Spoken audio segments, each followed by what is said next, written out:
దేవుని ఎడల ఆయనకున్న విధేయత ఎలాంటిదంటే అది చిన్న విషయం కావచ్చు, పెద్ద విషయం కావచ్చు, చిన్న పని కావచ్చు, పెద్ద పని కావచ్చు. మామూలు ఉదాహరణకు ఆకులెత్తే పని కావచ్చు, ఆహారం వడ్డించే పని కావచ్చు. ఏ పనైనా అది చిన్నదైనా పెద్దదైనా అబ్రహాము మాత్రం ఏం చూపించాడటండి? విధేయత చూపించాడు. దేవునికి స్తోత్రం. హల్లెలూయా. రోజు దైవజనులు ఏ మాట చెప్పినా మనం విధేయత చూపించాలి.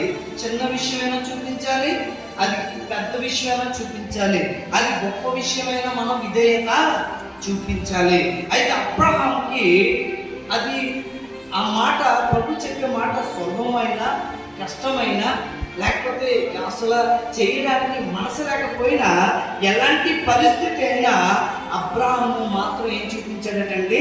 విధేయత.